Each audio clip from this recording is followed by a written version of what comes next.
Bonjour à tous et bienvenue sur ma chaîne. Aujourd'hui, je décide de vous raconter une nouvelle anecdote qui m'est arrivée, je crois que c'était l'année 2015, si je ne me trompe pas, 2014-2015. À cette période-là, je venais de sortir d'une très longue relation amoureuse et du coup, je me retrouvais d'un seul coup à vivre toute seule dans mon appartement. Tout simplement. Alors, je vais essayer de la réduire au maximum. Simplement, j'ai commencé à entendre des bruits chez moi, donc bon, je connais ça, j'ai l'habitude, et c'est arrivé à plusieurs reprises, plusieurs soirs d'affilée, et ça a duré pendant quelques semaines. Moi, j'avais décidé d'ignorer parce que je n'étais pas en état de vivre ça à ce moment-là, et donc je rejetais un petit peu. Il faut savoir aussi que mes capacités médiumniques, je ne les maîtrisais pas comme aujourd'hui, donc c'était différent. Je gérais les choses avec les étapes dans lesquelles j'étais à ce moment-là. Et j'étais encore dans une période où j'avais peur de ça et où je refusais un petit peu de communiquer avec les défunts, même s'ils se manifestaient auprès de moi. Donc ce qui s'est passé à ce moment-là, c'est que pendant des semaines, il y a eu des bruits dans mon appartement, à savoir quand même des poignées de porte qui bougent toutes seules, parce que je ne sais pas si vous voyez les petites poignées de porte un peu ovales qui bougeaient comme ça toutes seules. J'avais l'interrupteur d'une des pièces qui s'éteignait et s'allumait et on entendait bien le bruit, et lorsque j'y allais, le mouvement avait bougé, donc ça veut dire que vraiment l'interrupteur avait été positionné en off et puis en on et inversement. J'avais des bruits constants, donc la télé qui déconnait complètement, donc d'un coup il n'y avait plus d'image, il y avait le son qui sortait, ou alors il y avait l'image et il n'y avait plus de son. Le plafonnier, les lumières qui grésillaient, qui s'éteignaient, donc je me retrouvais dans le noir, etc. Et c'est vrai que le soir, en rentrant du travail, moi j'avais besoin de me détendre, donc je me calais devant ma série préférée, Doudou un petit peu. Et puis voilà, je rentrais, je faisais ce que j'avais à faire, un brin de ménage, un peu de cuisine, etc. Et une fois que j'étais posée, j'étais devant ma série et après ça, voilà, j'allais me coucher. Et c'était un petit rituel que j'avais mis en place après ma rupture. Et à ce moment-là, je ne pouvais pas regarder la télé, je ne pouvais pas me détendre. J'avais constamment du boucan à la maison, que ce soit les lumières, la télé, du bruit, les portes qui bougeaient ou qui faisaient bouger la poignée. Donc c'était compliqué et je refusais totalement d'avoir une communication. Donc ce qui s'est passé, c'est qu'à un moment donné, un soir, je rentre du travail et je m'installe au salon, enfin je me pose, j'allume la télé et là, j'ai des casseroles qui bougent, j'entends vraiment le bruit de mes casseroles dans le placard qui s'agite, qui bouge dans tous les sens, et c'est un boucan pas possible. Et donc ça m'énerve. Et à ce moment-là, dans l'impulsion, je dis c'est fini la crise d'adolescence, si tu as quelque chose à me dire, viens me voir dans la pièce où je me trouve. Et à ce moment-là, le bruit dans la cuisine s'est arrêté. Et j'ai vu devant moi, alors là, vous voyez, les défunts, je ne les vois pas toujours de la même façon. Donc il y a des fois, c'est des silhouettes plutôt sombres, des fois c'est des silhouettes un peu claires, des fois c'est des lumières carrément, des fois c'est des formes sphériques, etc. Et là, je vois une découpe, comme s'il y avait une découpe ici entre moi et la caméra, translucide. Mais c'était une forme sphérique étirée, voilà, un peu comme un trait comme ça qui fait hop. Et cette forme sphérique est devant moi, elle bouge, elle se déplace, et elle s'agite, elle commence à s'agiter, à bouger un peu partout dans la pièce. Et donc là, je lui dis, verbalement, je lui dis, oralement, en tout cas, je vais essayer de trouver un moyen pour communiquer avec toi. À ce moment-là, elle a arrêté de bouger, j'ai éteint la télé, je suis allée me coucher, et le lendemain, quand je suis rentrée, il n'y avait plus rien. Plus de bruit, plus de forme sphérique, plus rien. Donc je me suis dit, yes, j'ai réussi à le faire partir, naïvement, je me dis ça. Et puis les mois qui ont suivi, en fait, c'est enchaîné plein de rencontres pour moi, parce que je voulais un peu me vider la tête, et donc j'ai rencontré pas mal de gens, et je sortais beaucoup, etc. Et les gens que je rencontrais, désolé pour eux, mais n'avaient que peu d'intérêt pour moi finalement. C'était des moments comme ça, de convivialité très courte. Et du coup, c'était pas des gens qui allaient être importants pour moi dans ma vie. C'était voilà, ça, je les rencontrais, puis après je les fréquentais plus. Voilà, ça pouvait être amical comme disons dans le cadre amoureux, mais bon, voilà, j'étais pas amoureuse non plus. Et donc dans plein de domaines comme ça, amis, etc. Et ça a fait durer des mois, et puis j'étais, voilà, je me concentrais sur mon boulot essentiellement. Et puis un soir, donc ça faisait déjà au moins 2 3 mois que j'avais ces manifestations chez moi qui continuaient en fait. Et j'avais dit que j'essaierais de trouver un moyen de communiquer, mais je n'y arrivais pas. Et en fait, j'avais tellement peur que je n'avais rien mis en place. Et là, donc, je me retrouve, je crois que c'était le mois de mars, à accueillir chez moi une amie d'enfance. Et j'avais eu des échos comme quoi cette amie d'enfance avait dit des choses vraiment mauvaises sur moi, à mon nom, enfin, et auprès de personnes que je connais très bien. Hein. Et donc, j'étais très contrariée par ça. Donc, je m'étais dit que vu qu'elle passait, elle était de passage chez moi, j'allais lui parler. Voilà. Et donc, elle arrive à la maison, on s'installe, on discute. Et puis, à ce moment-là, Je lui dis, écoute, j'ai quelque chose à te dire, je suis très contrariée, parce que j'ai entendu dire que tu avais dit ça sur moi, que tu avais fait ça, et je comprends pas ton attitude envers moi. Donc bref, je rentre dans ma conversation pour mettre les choses au point. Et à ce moment-là, je commence à être vraiment très en colère. Euh, oui, j'étais en colère contre elle, mais pas à ce point-là. Et à ce moment-là, ma colère grandissait. Et je vois cette forme sphérique qui vient et qui se met à tourner autour de nous. Et elle tournait, tournait, tournait, et elle tournait de plus en plus vite. Et du coup, je me suis dit, il faut que ça s'arrête.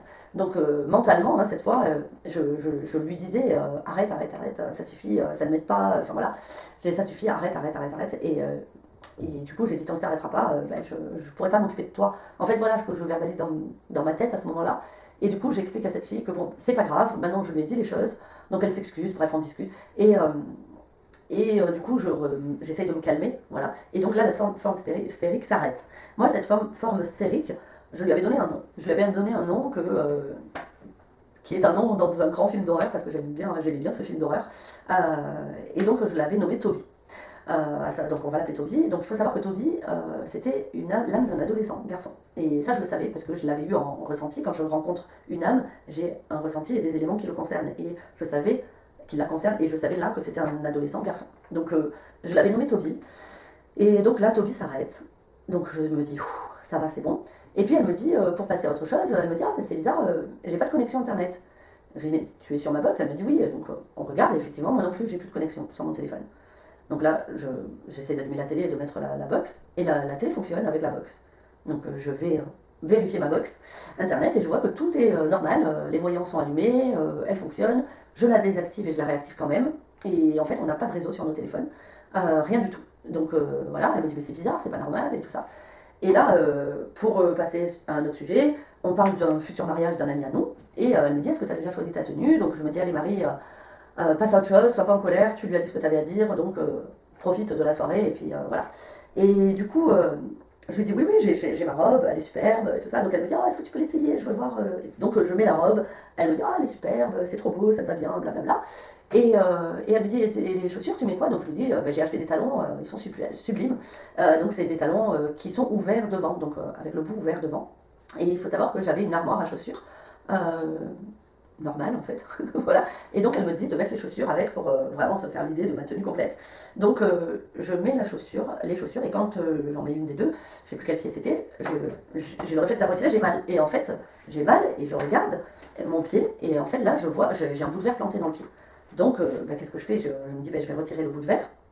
Donc je retire le bout de verre et je me mets à saigner, voilà. Donc je me désinfecte, etc. Donc là, je suis à la salle de bain et elle avait faim. Et donc elle me dit, oui, tu as pas quelque chose à grignoter, des chips? Et je lui dis non, je dis j'en ai pas. Je suis désolée, j'ai pas fait de course en ce moment, c'est un peu compliqué. J'ai pas fait de course et j'ai pas de choses à grignoter comme ça. Elle me dit, ah, bah, je peux regarder quand même dans ton buffet. Et là, en fait, toutes les fenêtres de mon appartement se sont ouvertes, ce qui a été très effrayant sur le coup, surtout que c'était des fenêtres double vitrage, donc vraiment avec la poignée qu'on clipse comme ça. Donc là, elle hurle, et elle me dit, ah là là, qu'est-ce qui se passe, et tout ça. Et moi, pour la rassurer, je lui dis, écoute, on est à Marseille il y a beaucoup de Mistral, et quand il y a beaucoup de Mistral comme ça peut arriver que les fenêtres s'ouvrent. Euh, donc j'essaye de calmer le jeu comme ça, et dans ma tête, je me dis, putain, Toby, pardon, punaise, Toby, s'il te plaît, arrête, calme-toi, voilà. Et du coup, je continue à me désinfecter, et elle me dit, je vais quand même voir s'il y a quelque chose dans ton buffet. Et là, j'arrive et je lui dis, non, mais en fait, je t'ai dit qu'il n'y avait rien. Euh, Tu me crois pas, tu vois, voilà. Et je dis, si jamais j'ai des chips, elles sont vraiment périmées, parce que ça fait longtemps que j'ai pas, voilà, que j'ai pas fait d'apéro, de choses comme ça, donc voilà. Et on est donc dans la salle à manger à ce moment-là, face à mon buffet, qui est un buffet lambda, hein, je sais plus si c'était But ou Ikea, enfin, vous voyez, des trucs hyper classiques, euh, dans les bois Wenge de l'époque, donc presque ébène, mais marron foncé. Et les portes s'ouvrent comme ça, et elles sont en verre trempé.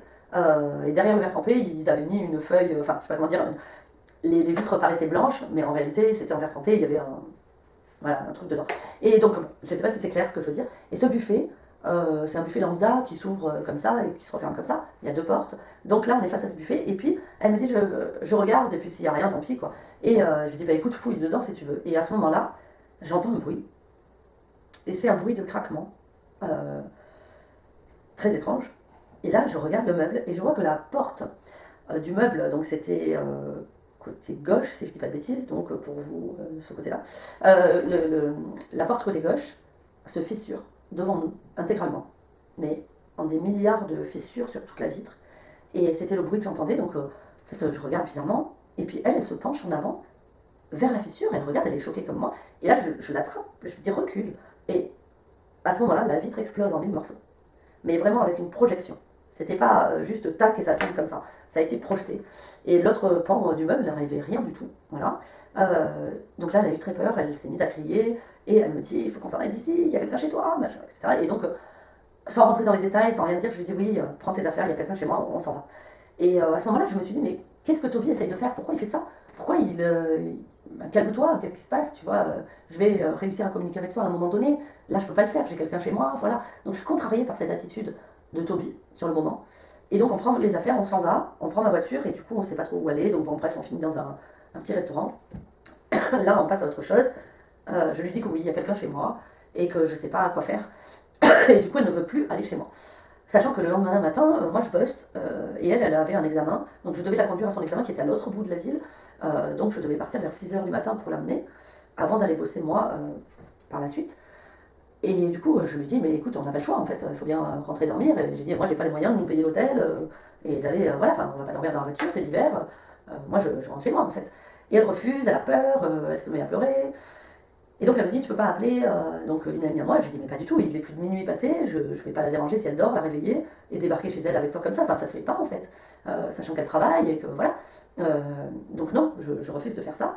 Et elle me dit de contacter d'autres amis qui habitent aussi mon quartier. Pareil, des amis d'enfance à nous, et j'ai honte en fait à ce moment-là. Et donc j'appelle mes amis et qui du coup veulent voir le meuble et la maison, donc ils viennent chez moi, ils regardent, etc. Donc il y en a un des deux qui dit que oh, ça doit être peut-être un micro-séisme, voilà, hein, qui serait fait. L'autre dit enfin, il se dit que quand même c'est étrange. Bref, au final, on va dormir chez eux. Et ça a été un moment très particulier parce que moi, j'ai passé la nuit inquiète pour Toby qui était seul chez moi. Je me suis dit, mais qu'est-ce qui va se passer et qu'est-ce que je vais retrouver en rentrant? Et j'avais un peu peur en fait. Je me disais, peut-être que c'est une âme mauvaise. Voilà, enfin, j'étais plein de questions dans ma tête. Et puis, je rentre chez moi, du coup, moi je vais travailler, le soir je rentre. Et donc, bon, ben, j'ai tous ces bouts de verre au milieu, donc maintenant il faut que j'enlève tout ça. Donc, je nettoie, j'aspire, j'enlève tout. Et puis, en fait, ce qui est bizarre là-dedans, c'est que le bout de verre que j'ai trouvé planté dans ma chaussure, enfin, qui m'a planté le pied en mettant la chaussure, il n'avait aucune raison d'être là. Dans une chaussure ouverte, normalement, s'il y a un bout de verre, bah, il glisse quand on prend la chaussure. Hein. Donc il n'y avait pas d'explication pour ce bout de verre, qui en plus ressemblait vraiment au verre trempé du meuble qui n'avait pas encore explosé. Donc c'était très particulier. Donc je me suis interrogée, etc. Et puis j'ai continué ma vie en gérant ces bruits-là à la maison, ça a continué, etc. Et puis à un moment donné, j'ai réussi à comprendre qui était Toby. Donc Toby, c'était quelqu'un que j'avais connu dans ma vie, qui était un ami, et pour qui j'avais eu un petit béguin. Voilà, et je sais que lui aussi avait un petit béguin pour moi, etc. Bon, on va pas rentrer dans les détails, mais on était très jeunes, et Toby est mort très jeune de toute façon. Et en fait, du coup, ça m'a fait plaisir d'apprendre qui il était. Euh, et quand j'ai pu communiquer avec lui, j'ai réussi à le faire. Quand j'ai réussi à communiquer avec Toby, il m'a dit qu'en fait, à la base, il était venu me voir uniquement pour me dire qu'il allait bien.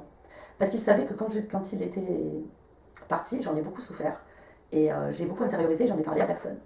Et du coup, il était venu pour me faire un coucou et me rassurer. Et finalement, il s'est installé et il est resté parce que il voyait que j'avais des personnes dans ma vie qui étaient des personnes négatives et que je devais m'en séparer.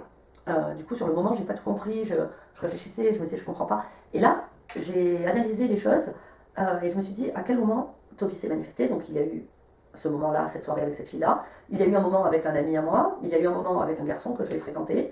Et en fait, je me suis dit, je vais faire confiance à Toby, parce que ben, voilà, j'ai confiance en lui. Je suis rassurée, je sais qui c'est, je sais qu'il me veut pas de mal. Et en fait, lui, il voulait que je m'éloigne de ces personnes-là. Et il m'a demandé de le faire.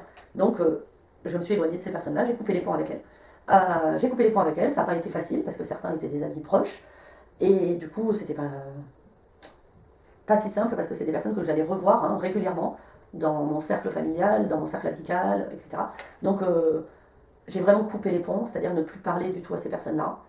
Et c'est encore le cas aujourd'hui, je ne leur parle plus, je ne les fréquente plus, et s'ils viennent à me parler, je ne réponds pas et je m'en vais. Et c'est vrai qu'à partir du moment où j'ai fait le tri et que j'ai écouté Toby, ben, c'est allé mieux pour moi. Les choses sont allées mieux, et j'ai retrouvé une vie plus saine, plus épanouie, plus, voilà, plus en accord avec moi-même, on va dire. Donc, vous voyez, parfois, les défunts s'approchent de nous pour finalement de grandes choses, des belles choses. Donc là, en fait, Toby voulait me sécuriser et voulait me dire de m'éloigner de ces gens-là. J'avais des gens qui vraiment venaient vers moi pour ma médiumnité. pour mes tirages de cartes et qui vraiment n'avait aucun intérêt pour ma personne, qui ne s'intéressait pas à moi, il se disait des amis mais il ne l'était pas. Et voilà. Et donc en fait ça a été une prise de conscience grâce à Toby. Donc c'est quand même très beau. Voilà. Et donc Toby est parti et je l'ai plus eu en contact après ça. Mais en tout cas, il m'a vachement aidé. C'est l'histoire qui est belle, c'est qu'il est venu me donner un coup de main finalement. Alors oui, sur le coup, c'est effrayant d'entendre des bruits, de voir des choses bouger, d'avoir des mouvements qui peuvent être aussi intenses dans sa propre maison, dans son propre appartement. Mais en réalité, la- c'était bénéfique pour moi. C'était pour me contacter, pour me dire des choses. Et voilà, et comme je le dis toujours, le défunt ne peut pas contrôler l'énergie qu'il met dans la matière pour interagir avec l'humain. Donc que la vitre se soit brisée, ça a été violent, ça a été vraiment flippant aussi. Mais en réalité, lui, il a juste peut-être voulu taper sur la vitre contre le meuble pour me dire, m'alerter en fait. Donc voilà, c'est l'histoire d'aujourd'hui que je voulais partager avec vous.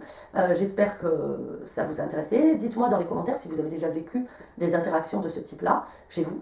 Euh, et, euh, et voilà, et toujours dans la bienveillance et le respect, s'il vous plaît. J'essaierai d'y répondre si je le peux. Voilà, j'essaie de répondre assez rapidement généralement, mais ne m'en voulez pas si c'est un peu long. Je vous dis à bientôt et je vous souhaite une bonne journée.